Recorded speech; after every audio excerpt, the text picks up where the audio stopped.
Masih seputar pembicaraan mengenai bagaimana cara kita mendapatkan pekerjaan di negara Swiss. Nah, untuk selanjutnya, ikuti videonya.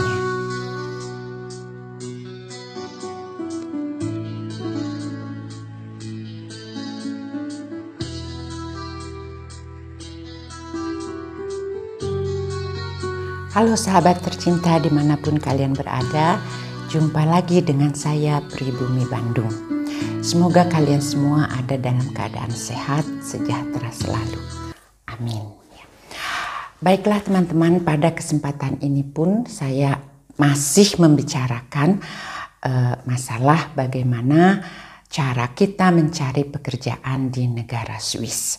Karena dari komen-komen di video-video yang lainnya, masih banyak ya di antara teman-teman yang sama sekali salah paham atau kurang memahami maksud dari pembicaraan saya.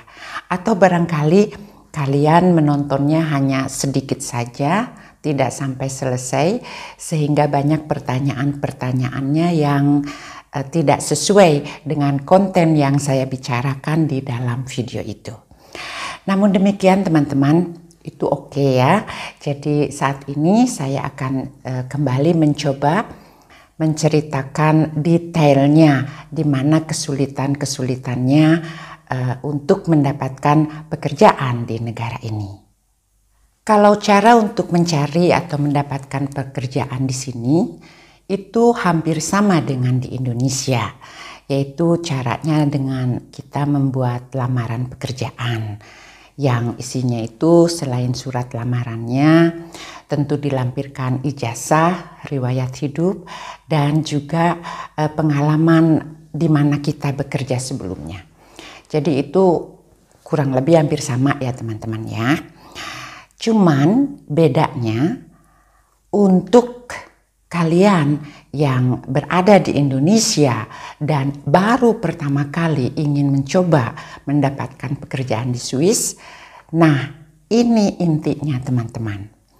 Kalau kalian sudah mendapatkan izin tinggal untuk di Swiss, barulah gampang ya untuk mencoba mendapatkan pekerjaan dengan cara kita melamar pekerjaan tersebut. Kita bisa, biasanya ya teman-teman ya, kita bisa melamarnya atau mencari kantor mana atau perusahaan mana yang sedang mencari tenaga kerja itu, kita bisa melihatnya secara online ataupun kadang-kadang tergantung dari jenis pekerjaannya.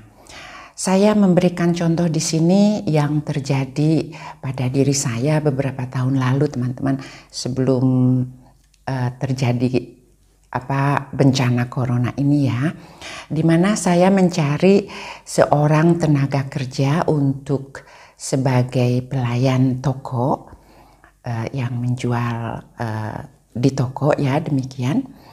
Saya tidak mengiklankan di web apapun karena pada saat itu pun sebetulnya orang yang mencari pekerjaan di sini pun banyak sekali teman-teman. Karena di negara ini banyak sekali pendatang dari negara-negara tetangga, contohnya dari Jerman, dari Kroasia, dari Belanda, dari Perancis, Italia. Semua mereka datang ke negara ini pun ingin mendapatkan pekerjaan dengan alasan gaji yang didapat di negara ini memang lebih besar dibandingkan di negara mereka. Nah untuk itu kita kembali ya dengan pengalaman saya beberapa tahun lalu. Saya pikir karena banyak orang yang memerlukan pekerjaan sehingga saya hanya menulis di atas kartun kecil ya, dan saya tempelkan di jendela kaca di depan toko itu. Saya memerlukan satu tenaga kerja untuk bekerja 100%, yang artinya bekerja tiap hari selama 5 hari dalam seminggu, sejumlah 8 jam dan 15 menit per harinya.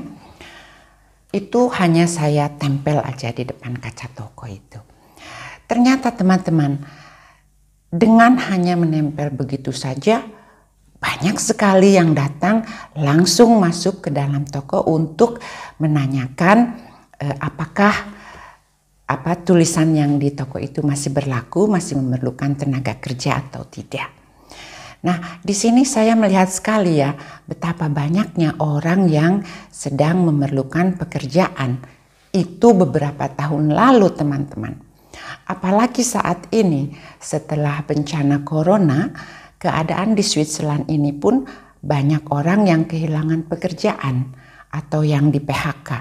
Karena memang kondisi ekonomi banyak sekali turun. Bukan saja di negara ini, tetapi hampir di seluruh dunia kita mengalami krisis ini. Jadi dengan cara demikian pun mereka bisa langsung mencari pekerjaan spontan, ya. Namun teman-teman, walaupun mereka datang masuk ke dalam toko dan bertanya, saya ingin bekerja di sini, itu tidak mudah, tidak langsung, oh ya boleh ya, kebetulan saya kan memerlukan satu orang. Namun saya berkata, baik kalau Anda tertarik, silahkan kirim surat lamaran Anda yang dilampiri dengan ijazah, CV ya, pengalaman hidup, dan juga surat-surat lain di mana Anda pernah bekerja. Kan biasanya kalau kita pernah bekerja di suatu tempat, kita mendapatkan surat bukti bahwa kita bekerja di tempat itu. Nah, setelah dia mengirimkan, barulah saya seleksi. Ini teman-teman ya, banyak sekali di antara peminat pekerjaan hanya sebagai pelayan di toko, itu mereka berijazahkan universitas di negara lain.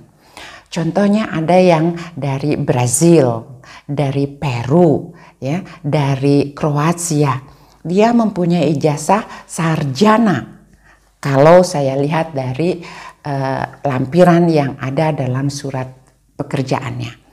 Namun untuk saya, karena ini umumnya di Swiss ya teman-teman, ijazah dari negara tersebut itu tidak berlaku, dan dari negara Indonesia pun tidak berlaku kecuali kalau kita sudah mengikuti lagi sekolah di sini untuk bersamaan. Untuk itu saya di video sebelumnya pun saya sudah menjelaskan, silahkan disimak saja.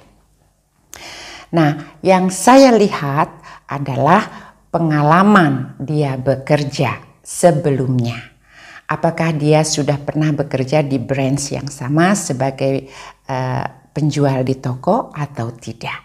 Itu inti yang utama saya prioritaskan untuk mencari seseorang yang saya perlukan saat itu. Maaf teman-teman ya, ini hanya sebagai contoh saja. Dan saya yakin di branch apapun, di branch yang lainnya pun, mereka akan sama pemikirannya. Kalau mereka membutuhkan seseorang untuk bekerja di bidang itu, maka yang dilihat adalah pengalaman selain ijazah ya. Kecuali kalau kita mempunyai ijazah dari negara ini, tentu itu sangat sekali prioritas. Karena memang pendidikan yang mereka dapatkan itu sangat berlainan.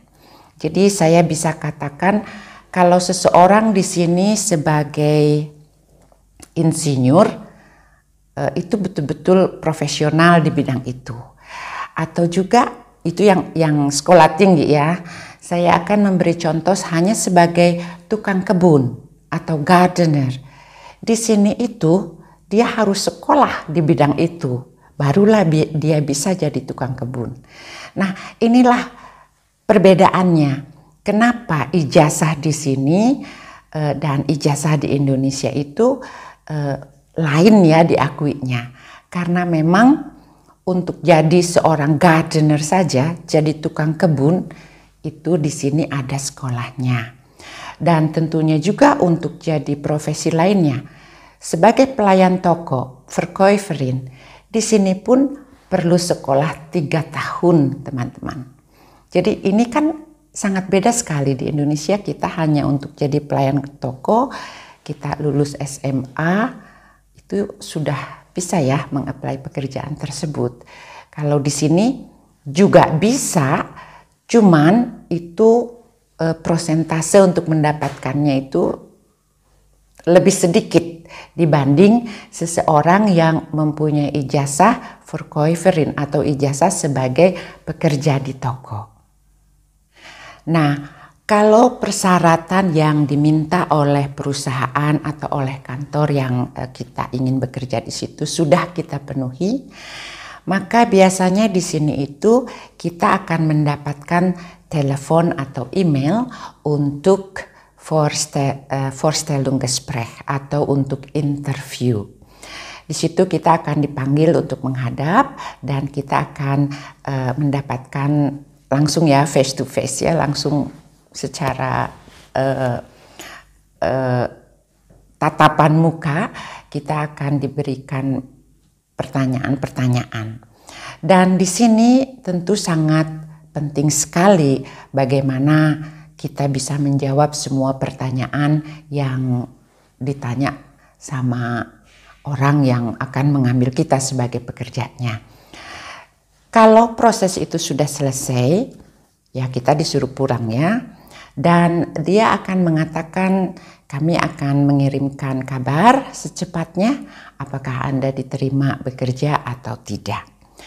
Kalau kita tidak masuk atau tidak lolos dengan seleksi tersebut, maka dia pun akan memberikan email, biasanya email ya. Kalau perkataan maaf, masih banyak yang lain yang lebih menarik dan kami ucapkan semoga Anda selanjutnya mendapatkan pekerjaan yang lebih baik, demikian. Dan jika kita diterima, kita masuk seleksi untuk bekerja di situ, kita pun akan mendapatkan email atau telepon langsung dan kita disuruh datang untuk membuat janji kapan kita mulai bisa bekerja. Nah, demikian teman-teman. Jadi proses mencari pekerjaan dari awal kita membuat lamaran pekerjaan sampai kalau kita diterima atau tidaknya. Itu untuk teman-teman yang sudah tinggal di Swiss, yang sudah mendapatkan izin tinggal untuk negara ini. Nah, teman-teman, sekarang kita ke intinya.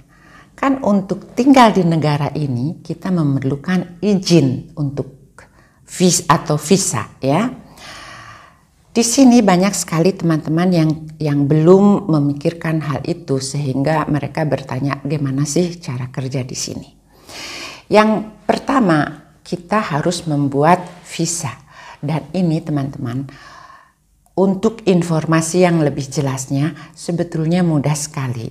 Kalian bisa mengklik website dari Kedutaan Republik Indonesia di Jakarta bagaimana kita mendapatkan visa ke Swiss. Nah, di situ pun nanti tertulis ya, jadi visa apa yang kita perlukan. Visa untuk berlibur, visa untuk bisnis, atau visa untuk bekerja. Saya pikir kalau untuk bekerja kita tidak mempunyai latar belakang atau kita tidak mempunyai sponsor langsung dari perusahaan di Swiss, itu sangatlah sulit. Nah, jadi alangkah baiknya kalau kalian mempelajari, kalau kalian ingin serius tertarik bagaimana untuk bisa bekerja di negara Swiss, lihatlah dulu visa apa yang diperlukan untuk datang ke negara Swiss ini. Itu intinya teman-teman. Yang saya ketahui sampai hari ini teman-teman, untuk langsung datang ke Swiss dan mencari pekerjaan itu hal yang tidak mungkin. Mengapa tidak mungkin? Karena untuk membuat visanya atau mendapatkan visanya itu sangatlah susah. Jangankan visa untuk bekerja, untuk datang liburan saja dari Indonesia ke Swiss itu persyaratannya itu banyak sekali ya. Itu hanya untuk liburan barangkali 10 hari atau 2 minggu. Bahkan untuk bisnis saja, hanya untuk kunjungan pekerjaan, itu diperlukan surat sponsor langsung dari perusahaan yang akan didatangi di Swiss. Dan surat sponsor ini oleh perusahaan di Swiss itu harus dikirimkan langsung ke kedutaan Swiss di Jakarta untuk proses pembuatan visa bisnisnya tersebut. Dan jangan salah ya teman-teman, semua perusahaan di sini atau semua kantor atau hal yang kecil pun itu kedutaan dimanapun di seluruh dunia itu mereka mengetahui, mereka bisa mengeceknya. Jadi tidak ada kong kali kong ya, kalau perusahaan ini tuh memang betul-betul eksis demikian. Nah nanti kalau sudah mendapatkan persyaratannya komplit semua, barulah yang menentukan izin visanya tersebut tentu kedutaan Swiss yang berada di Indonesia. Dan teman-teman, pada kesempatan ini pun saya ingin menjelaskan kembali. Ada beberapa rekan ya yang membuat berita atau video, cara kerja di Swiss sangatlah mudah, caranya begini dan begitu. Itu memang betul, tetapi dia tidak menjelaskan mengapa dia bisa bekerja di Swiss itu. Karena dia itu sudah mendapatkan izin tinggalnya. Nah, dia kan tidak menjelaskan izin tinggalnya itu asal mulanya bagaimana. Kebanyakan yang saya tahu sampai hari ini kawan-kawan, teman-teman kita orang Indonesia yang bekerja di Swiss itu, mereka mendapatkan izin tinggalnya itu dari tali perkawinan.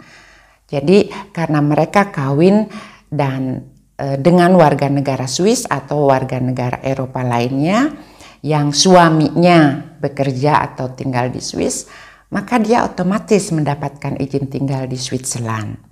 Karena dia sudah mendapatkan izin tinggal tersebut, maka baru dia bisa mencari pekerjaan.